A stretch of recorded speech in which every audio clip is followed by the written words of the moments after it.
या व्हिडिओमध्ये मी आतापर्यंत तुम्हाला वेगवेगळे व्हिडिओज टाकले, त्या सर्वांच्या मी पी-पी-टीज एकत्र केलेल्या आहेत आणि जेवढी मी व्हिडिओ टाकलेले आहेत, त्यातल्या ज्या इम्पॉर्टंट पी-पी-टीज आहेत, की ज्या तुम्हाला कमिंग एक्झामिनेशनमध्ये 50 किंवा त्यापेक्षा जास्त मार्कांचे प्रश्न या पी-पी-टीमध्येच असतील. तुम्ही एवढं जरी करून गेलात, तरी तुम्हाला 50 पेक्षा जास्त मार्क्स मिळतील हे नक्की. राइट? ऑफकोर्स आपण टॅली करू. एक्झाम झाल्यानंतर आपण पुन्हा टॅली करू, की या पी-पी-टीजमधनं तुम्हाला किती प्रश्न आलेत. ॲज इट इज येणार किंवा थोडंसं इकडे-तिकडे 19-20चा फरक असू शकतो, परंतु येणार यातनंच. मी तर म्हणतो 50 पेक्षा जास्तही येऊ शकतं. सो व्यवस्थित बघा. मी पूर्ण पी-पी-टीज वाचणार नाही आहेत. मी तुम्हाला फक्त क्वेश्चन टाकणार आहे. उत्तरं तुम्हाला दिलेली आहेत यामध्ये तुम्ही ते बघायचे आहे. इसमें मैंने आपको विथ आंसर्स दिए हुए हैं सभी क्वेश्चंस, इसी में से सवाल आएँगे, 50 के ऊपर आपका स्कोरिंग इसी में से होगा, आई प्रॉमिस यू। तो आपको देखना है, लगे तो हम लोग टैली करेंगे एग्ज़ाम होने के बाद। तो अगर आपने ये एक वीडियो भी करके रखा, इसमें जो भी मैंने दिया है उतना भी पढ़ के गए, तैयारी करके गई, तो भी आपके 50 प्लस मार्क्स आराम से आने वाले हैं। फ़ोनेमिक ट्रांसक्रिप्शन, इसमें से जो मोनोसिलैबिक वर्ड्स हैं काफ़ी ईजी है, सब मैंने दिए हैं। अगर आपको 44 सिम्बल्स पता है तो आपको पक्का आएगा. जसं की एक कॅट आहे, क, ॲ आणि ट. हा जो दिसतोय तो ॲ आहे. सो जर सिम्बल्स तुम्हाला माहिती आहे तर हे 4चे 4 मार्क्स मिळतील आणि ह्यातनंच येणार तुम्हाला मोस्टली, कारण हे खूप ईझी एक्झाम्पल्स मी दिलेले आहेत आणि आतापर्यंत असेच आलेले आहेत. चारही ज्या एक्झाम झालेल्या आहेत आतापर्यंतच्या, विंटर 2023 पासून तुमचा समर 2025 पर्यंत, तर असेच एक्झाम्पल्स आलेले आहेत आणि त्याच्या धर्तीवर मी तुम्हाला दिलेले आहेत.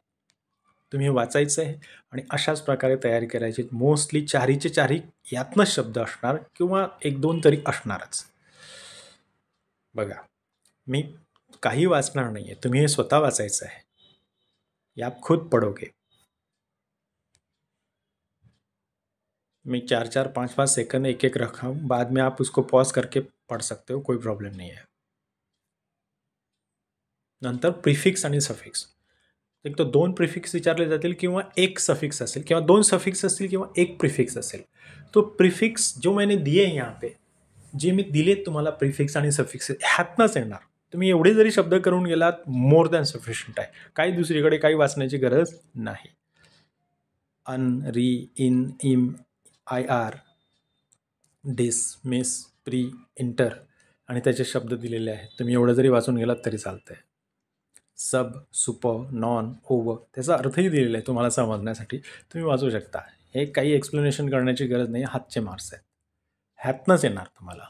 यातनंच तुम्हाला एखादा प्रिफिक्स नक्कीच असेल किंवा 2 प्रिफिक्सेस असतील. अंडर, अँटाई, आउट ऑफ आणि सफिक्स. 2 सफिक्स किंवा 1 सफिक्स काहीतरी असू शकतं. Suffixes ER, OR, NESS, MENT, ION, TION, ship, hood, able, ible, ful, less, OUS, Y, IVE, त्याचे तुम्हाला शब्द पण तयार करून दिलेले आहेत.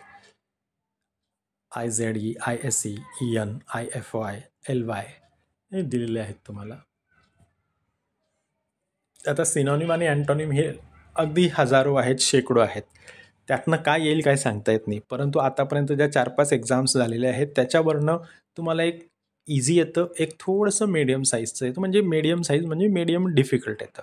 तर त्याच्यानुसार मी तुम्हाला काही दिलेले आहेत. सिनॉनिम म्हणजे समानार्थी, सेम मिनिंग, आणि अँटोनिम म्हणजे विरुद्धार्थी. लक्षात ठेवा, काही लोक मिस्टेक करतात, त्या करायच्या नाही आहेत. बघून घ्या. हे तुम्ही वाचायचं आहे व्यवस्थित. ॲज इट इज येणार आहे तुम्हाला. तुम्हाला काहीही करण्याची गरज नाही.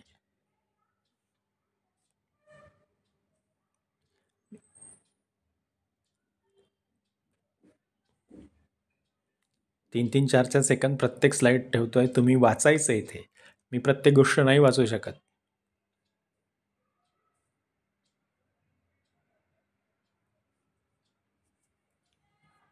आता अँटोनिम. अँटोनिम म्हणजे विरुद्धार्थी. लक्षात ठेवा.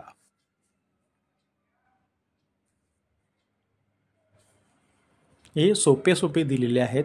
तुमच्या कपॅसिटीनुसार येणार. अगदी मोठा काहीतरी हाय फंडू डिफिकल्ट वर्ड येणार असं नाही. बड़ा सा कोई सब्जेक्ट आएगा, बड़ा सा कोई टफ वर्ड आएगा, ऐसी कोई बात नहीं है. आपकी कैपेसिटी के अनुसार 10+1 आपको उसी प्रकार पूछा जाएगा. सो ज़्यादा टेंशन लेने की ज़रूरत नहीं है. लेकिन ये मार्क्स मिलेंगे आपको, समझना ज़रूरी है.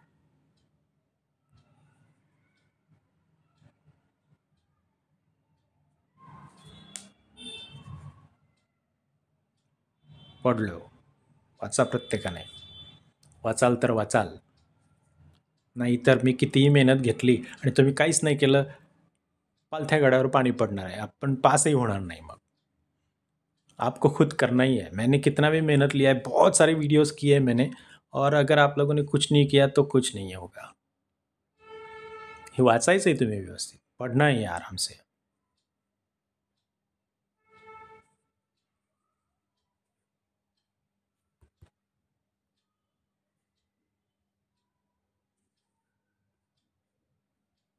होमोफोन. तर होमोफोन कसा येणार आहे तुम्हाला? एक वाक्य येईल आणि त्या वाक्यामध्ये एक शब्द असेल, तो अंडरलाईन केलेला असेल, तो चुकीचा असेल, तो तुम्हाला त्याच उच्चाराशी जुळणारा परंतु स्पेलिंग वेगळं असणारा शब्द लिहून ते पुन्हा लिहायचं आहे.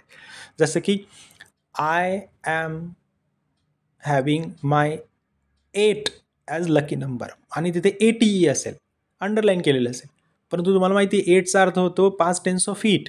मग तिथे EIGHT हे फिट बसतं. म्हणजे तुम्हाला लिहायचं आहे आणि पुन्हा ते वाक्य लिहायचं आहे.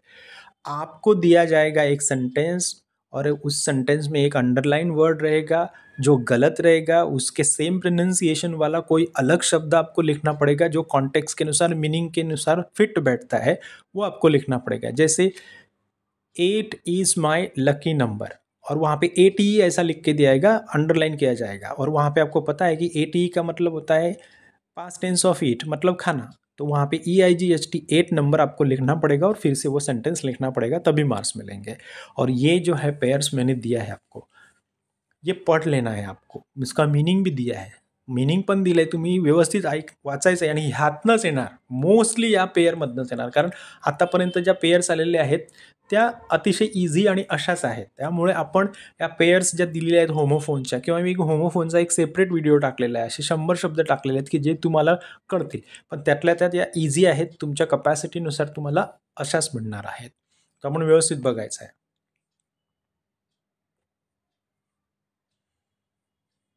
मी जास्त वेळ वाचणार नाही आहे, कारण आता वेळ नाही आपल्याकडे. या आता कलोकेशन म्हणजे काय? एक शब्दसमूह असतो आणि तो शब्दसमूह आपण आपल्या वाक्यात वापरायचा असतो त्याच्या मिनिंगनुसार. आता मेक अ मिस्टेक हे ॲज इट इज पण वापरू शकतात किंवा त्याचा टेन्स चेंज केला तरी काही फरक पडत नाही, परंतु तुम्हाला तो लिहायचा है. आप इसका टेंस भी चेंज कर सकते हो, कोई प्रॉब्लम नहीं है. उसमें चेंजेस करने के बावजूद भी अगर मीनिंग सेम रहता है तो कोई फर्क नहीं पड़ता. जैसे कि it's okay to make a mistake as long as you learn from it. Make a mistake as it is वापरलेलं आहे, परंतु मी असंही विचारू शकतो की I have made a mistake. आप प्रेझेंट परफेक्ट पण मी वापरू शकतो. मैं इस्तेमाल कर सकता हूँ I have made a mistake, कोई प्रॉब्लेम नाही आहे. नॉट नेसेसरी की मेक अ मिस्टेकच वापरायचं आहे. आणि जर का तुम्हाला काहीच येत नाही आहे, समजत नाही आहे, तर त्याच्या आधी आय लिहायचं आहे आणि I make a mistake full stop. कोणतेही कलोकेशन असो त्याच्या आधी आय लिहायचं आणि फुल स्टॉप देऊन ठेवायचा. व्हर्बने जर सुरुवात होत असेल तर लक्षात ठेवा. आणि समजा प्रेपोजिशनने असेल तर आय एम एवढं लिहायचं आणि फुल स्टॉप द्यायचा शेवटी. हे केव्हा सांगतो मी? जेव्हा काहीच येत नाही आहे, कलोकेशन समजतच नाही आहे, तेव्हा लिहायचं आहे. राईट? जसं I do homework, I have done homework, I am doing homework, चालतंय. काही तुम्ही व्यवस्थित लिहिलं तरी. I have a dream, I have a good time, तो तुम्ही असं पण लिहू शकता. जर काही समजत नसेल तरची गोष्ट सांगतोय मी. ही टिप तुम्ही लक्षात ठेवा. टेक हे कलोकेशनपैकीच काहीतरी येणार तुम्हाला, नक्कीच येणार. तुम्ही व्यवस्थित एवढं जरी करून गेलात ना तरी पण चालेल. इतना भी करके गए ना तो भी कोई प्रॉब्लम नहीं है, आराम से आप लिख पाओगे, इसी में से आएगा.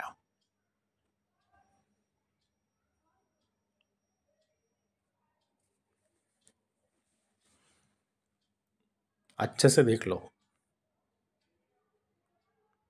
हां, कंपोज पॅराग्राफ, माय फेवरेट हॉबी. आत्तापर्यंत आलेलं आहे. पॅराग्राफ रायटिंग तुम्हाला 8 मार्काचं आहे. मी लिहून दिलेलं आहे. व्यवस्थित वाचायचं आहे आणि ॲज इट इज लिहिलं तरी चालेल किंवा तुमची स्वतःची हॉबी लिहिली तरी चालेल. दुसरा हा आलेला आहे लॅपटॉप. येणार लॅपटॉप, मोबाईल हे करूनच ठेवायचे. कम्प्युटर, या माय फेवरेट टीचर, माय पेरेंट्स, माय फ्रेंड, असं काहीतरी येऊ शकतं. Compose a paragraph on the best moment of my life हे विचारलेलं आहे. Compose a paragraph on my hobby, बघा रिपीट झाला. Compose a paragraph on the first day in college. Compose a paragraph on celebration of cultural event, किंवा इथे rose day येऊ शकतो, singing competition येऊ शकते, एनी.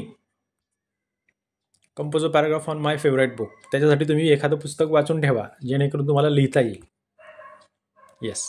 डायलॉग रायटिंग हा पण 8 मार्कांसाठी प्रश्न विचारला जातो किंवा त्याच्यापेक्षा जास्तही विचारला जाऊ शकतो 12पर्यंत. तेव्हा हे आतापर्यंत विचारलेले डायलॉग आहे. डायलॉग लिहित असताना ग्रीटिंग लिहायची, गुड मॉर्निंग, गुड आफ्टरनून. त्याच्यानंतर तो डेव्हलप करायचा आणि कन्क्लूड करायचा, तरच मार्क्स मिळतील. हे आतापर्यंत विचारलेले डायलॉग मी लिहून ठेवलेले आहेत. तुम्ही हेच वाचून गेलात तरी पण चालेल, ह्याच्यावरून तुम्हाला नक्कीच आयडिया येईल. आणि काहीतरी फेकाफेकी लिहायचं नाही तिथे. आम्हाला कळतं की तुम्ही काय फेकलंय. Good morning, good afternoon, how are you, how are you, how do you do, how do you do, असं काहीतरी लिहत बसायचं नाही आहे. जसं मी दिलंय व्यवस्थित तसंच लिहायचं आहे तुम्ही पण. तरच 4चे 4 मार्क्स मॅक्सिमम मिळू शकतात त्याच्यामध्ये. सगळे डायलॉग आतापर्यंत आलेले पूर्ण मागच्या 4-5 एक्झाममध्ये मी तुम्हाला देऊन तयार करून दिलेले आहेत. येस. वाचा व्यवस्थित. ह्याच्यावरनं पण तुम्हाला चांगली आयडिया येईल. Diary entry. डायरीचा फॉर्मॅट दिलेला आहे बघा, असाच फॉर्मॅट लिहायचा आणि ह्याचपैकी एक डायरी तुम्हाला नक्की येणार, 1 किंवा 2. तुम्ही एवढं जरी करून गेलात तरी मोर दॅन सफिशियंट आहे. तुम्हाला नक्कीच समजेल. फॉर्मॅट बरोबर आहे, 2 मार्क, 1.5 मार्क तर तिथेच मिळतो. जसं डेट लिहायची, डे लिहायचा, टाईम लिहायचा, डिअर डायरी सॅल्युटेशन लिहायचं, 1 लाईन स्पेस सोडायची, पूर्ण 1 पॅराग्राफ लिहायचा 50 ते 70 शब्दांमध्ये आणि शेवटी तुमचं पहिलं नाव लिहायचं. हा फॉर्मॅट फॉलो करा. हे 4-5 नमुने मी डायरीचे दिलेले आहेत. ह्यातनंच येणार 4 मार्क्स तुमचे मिळणार. 3-3.5 मार्क्स आरामात भेटतात.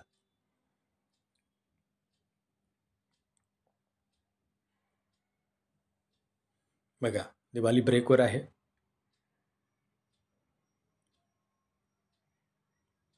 ओल्ड एज होमवर आहे डायरी एंट्री.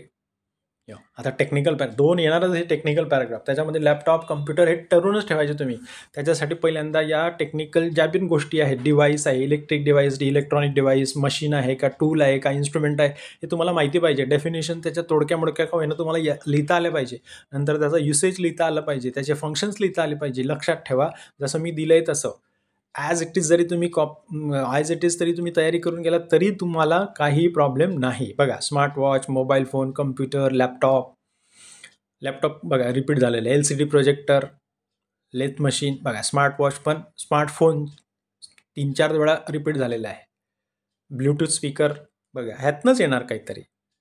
येस. आता पिक्चर डिस्क्रिप्शन कोणतं पिक्चर येणार कोणीही सांगू शकत नाही, परंतु ते कसं लिहायचं ते मी तुम्हाला टिप्स दिलेले आहेत.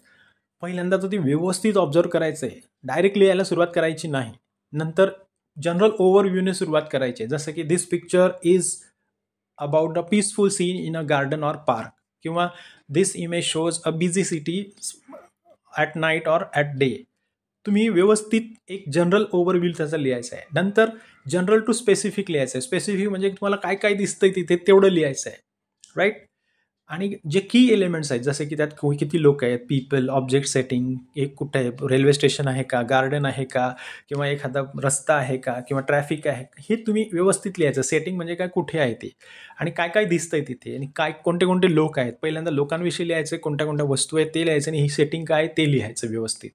नंतर तुम्ही जे काही आहे दिसतंय तिथे त्याच्यासाठी तुम्ही व्यवस्थित शब्द लिहायचे. A tree, a girl, verb लिहायचे आहेत. वॉकिंग, सिटिंग, टॉकिंग, काय जाणवतंय तुम्हाला त्यावरनं तुम्ही वर्बचा वापर करायचा आहे.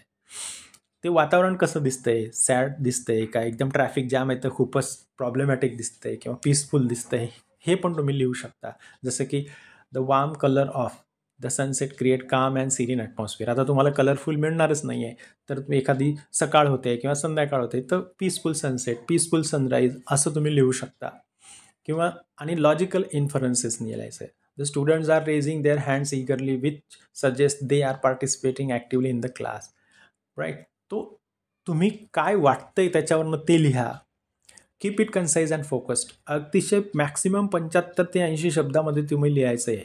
काही आपल्या तोंडाचं किंवा आपल्या मनाचं लिहायचं नाही आहे. आणि प्रेझेंट कंटिन्युअस टेन्सच लिहायचं आहे. Like the birds are flying, the water is flowing, the boy is cycling, like that. आणि कन्क्लूड करायचं आहे, व्यवस्थित कन्क्लूड करायचं आहे. कसं की overall the picture beautifully captures the joy of a family picnic, किंवा it talks about the nature, it talks about the sunrise. तुम्ही व्यवस्थित लिहायचं आहे, तरच तुम्हाला 3 ते 4च्या दरम्यान मार्क्स मिळतील. आता बॉडी लँग्वेजवर प्रश्न असे आतापर्यंत आलेले आहेत. आणि कोणताही प्रश्न आला, जसं की what is body language, what are the aspects of body language, पहिल्यांदा बॉडी लँग्वेज म्हणजे काय ते एक्सप्लेन करायचं व्यवस्थित. हे दिलेलं आहे, मी वाचायचं आहे. त्याच्यानंतर आस्पेक्ट्स, पहिला आस्पेक्ट आहे फेशियल एक्सप्रेशन्स. मग कोणते कोणते फेशियल एक्सप्रेशन्स आहेत, जसं की smile, frown, raised eyebrows, narrowed eyebrows, pursed lips, आणि त्या प्रत्येकाचं मिनिंग दिलं आहे. हे 4 मार्कांसाठी विचारलं जाऊ शकतं. नुसतंच विचारलं what is body language and what are the aspects, body लँग्वेजची डेफिनेशन लिहायची आणि आस्पेक्ट्समध्ये facial expression, gestures, postures, eye contact, space, हे तुम्ही लिहायचं आहे. फक्त तेवढे आस्पेक्ट, एक्सप्लेन नाही करायचं आहे, कारण 4च मार्कांचं आहे. फक्त आय कॉन्टॅक्ट विचारलं तर आय कॉन्टॅक्ट काय आहे आणि कोणते कोणते आय कॉन्टॅक्ट्स असतात आणि काय मिनिंग आहे हे दिलेलं आहे. जेस्चर, बघा जेस्चर म्हणजे काय, त्याचं मिनिंग आधी दिलेलं आहे. नंतर हे 10 जेस्चर दिले, 10पैकी 5 तुम्ही कोणतेही लिहायचे, जास्त लिहायचं भानगडीत करायचं नाही, विथ मिनिंग. पुढे पॉस्चर, पॉस्चर म्हणजे काय दिलेलं आहे, वेगवेगळ्या पॉस्चर आणि त्याचं मिनिंग दिलेलं आहे. हे करूनच जायचं तुम्ही, यात येणारच हा प्रश्न. पुढचा आहे टच. हा आतापर्यंत विचारलेला नाही आहे, परंतु विचारलास की टच म्हणजे काय आणि टचने कसं होतं आहे तुमचं कम्युनिकेशन, तर हा प्रश्नाचं उत्तर लिहायचं आहे. स्पेस म्हणजे डिस्टन्स, 2 लोकांमध्ये असलेल्या डिस्टन्सवरून काय कम्युनिकेशन होईल, हा पण आतापर्यंत विचारलेला नाही, परंतु तुमच्याकडे माहितीसाठी असणं असू द्या. आता बघा, ड्रेसिंग आणि ग्रूमिंग, आता जे 2-4 स्लाईड्स पुढच्या येतील ह्याच्यापैकी एक प्रश्न असणारच, 4 मार्क्स तुमचे पकलेच म्हणून समजा. तर ड्रेसिंग आणि ग्रूमिंग काय आहे, पहिल्यांदा त्याचं मिनिंग दिलेलं आहे. त्याच्यानंतर त्याचं महत्त्व काय आहे ड्रेसिंग आणि ग्रूमिंगचं, ते पॉईंट्स व्यवस्थित एक्सप्लेन केलेले आहेत. नंतर गाईडलाईन्स काय आहेत, गाईडलाईन्स आणि टिप्स ह्या सेमच असतात, तेव्हा तुम्ही या वापरल्या काय आणि या वापरल्या काय काही फरक पडत नाही, परंतु या करूनच जायचे आहेत. याच्यावर 4 मार्कांचा प्रश्न असणारच आहे. पुढचे पॉवर पॉईंट प्रेझेंटेशन, हा 5व्या किंवा 6व्या प्रश्नामध्ये विचारला जातो की पॉवर पॉईंट प्रेझेंटेशन काय आहे, त्याचं उत्तर दिलेलं आहे. त्याच्यानंतर काय महत्त्व आहे पॉवर पॉईंट प्रेझेंटेशनचं प्रोफेशनल लोकांसाठी, याचे 6 पॉईंट्स दिलेले आहेत, व्यवस्थित वाचून घ्या. त्याच्यानंतर काय टिप्स असतात इफेक्टिव्ह प्रेझेंटेशन करण्यासाठी, त्यात 10 दिलेले, 10पैकी 5 तुम्ही कोणतेही व्यवस्थित करून जायचे आहेत, तेवढंच लिहायचं 4 मार्कांसाठी विचारलं तर. आणि आता जे 22 मार्कांचे प्रश्न विचारले जाणार आहेत, पहिला आहे से नो टू प्लास्टिक बॅग्स. ह्यातले काय जे इम्पॉर्टंट प्रश्न आहेत ते मी तुम्हाला दिलेले आहेत, व्यवस्थित वाचायचं आहे. जसे की what type of plastic material is found on the streets विचारला जाऊ शकतो. How is plastic and environment hazard विचारला जाऊ शकतो. आणि compare the use of plastics by Indian, European, American, याच्यापैकी एक असणारच. नंतर how are Goa and Ooty free from plastic, हा पण खूप महत्त्वाचा प्रश्न आहे. त्याच्यानंतर why is plastic called and environmental hazard, हा पण विचारला जाऊ शकतो. How has plastic pollution affected cities like Bangalore, हा पण विचारला जाऊ शकतो. व्हॉट मेजर्स, हा खूप महत्त्वाचा प्रश्न आहे. What measures have Goa and Ooty taken to control plastic pollution, खूप महत्त्वाचं आहे, व्यवस्थित वाचून जायचं आहे.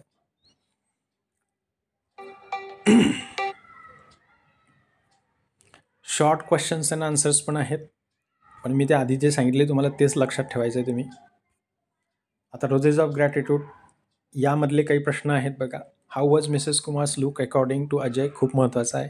Why was pleasing Mrs Kumar the most important thing in Ajay's life, हा पण महत्त्वाचा आहे. How did Ajay's teacher help him, हा पण खूप महत्त्वाचा आहे. नंतर when does Ajay recall his teacher, महत्त्वाचा आहे. How did Ajay contact Mrs Kumar, महत्त्वाचा आहे. नंतर how did Ajay express his gratitude towards his teacher at the end, खूप महत्त्वाचा आहे.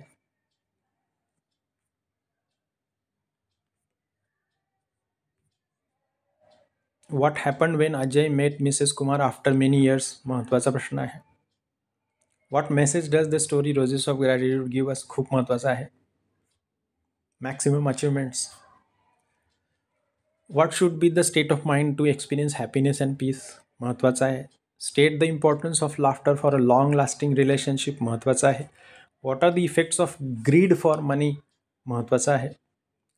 State the 7 keys to success, हा प्रश्न असणारच, प्रत्यक्ष अप्रत्यक्ष हेच उत्तर असणार आहे. यावर जे 6 मार्कांचे प्रश्न येतील ते याच्यावरच येणार आहे, ते व्यवस्थित वाचून जायचे तुम्ही. 7च्या 7 key to success. Interview of APJ Abdul Kalam, माझा सर्वात favourite. What does doctor Kalam think about failures, महत्त्वाचा आहे. What are doctor APJ Abdul Kalam's views on dreams, महत्त्वाचा आहे.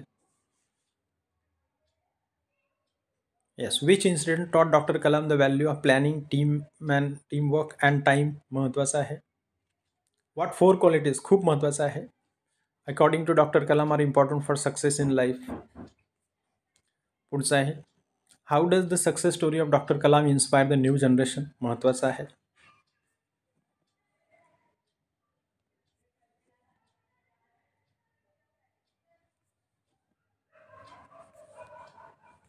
त्याच्यानंतर बी रिमार्केबल. हे लक्षात घ्या, आय क्यू, ई क्यू आणि एस क्यू हे माहिती असणं पाहिजे तुम्हाला. खूप महत्त्वाचं आहे, याच्यावर प्रश्न येतोच. नंतर state the importance of situational inference येऊ शकतो. Express the views of the author about scoring marks for the career येऊ शकतो. Yes. State the meaning of the word remarkable according to the author येऊ शकतो. Yes. State the reasons for introducing I Q, E Q आणि S Q test by HR department येऊ शकतो. पुढचे Arunima Sinha. Name the award won by Arunima Sinha हा येऊ शकतो. Name the peaks climbed by Arunima Sinha chances आहेत, खूप कठीणही नाही आहे, वाचून जायचं आहे.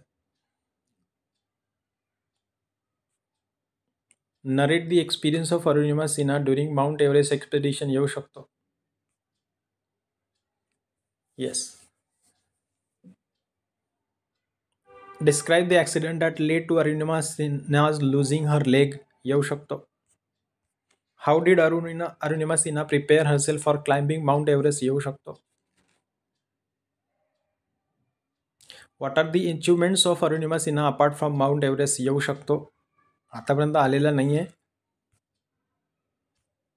सो अशा प्रकारे मी तुम्हाला हे दिलेलं आहे. याच्या व्यतिरिक्त जर का तुम्हाला असं काही वाटत असेल की सर हे डिस्कस करा, हे सांगा, तर मी नक्कीच तुम्हाला सांगेल. या स्लाईड्स मी तुम्हाला दिलेल्या आहेत. व्यवस्थित अभ्यास केला असेल तर नक्कीच 50 पैकी जास्तीचे क्वेश्चन्स ह्यातनंच येणार आहेत.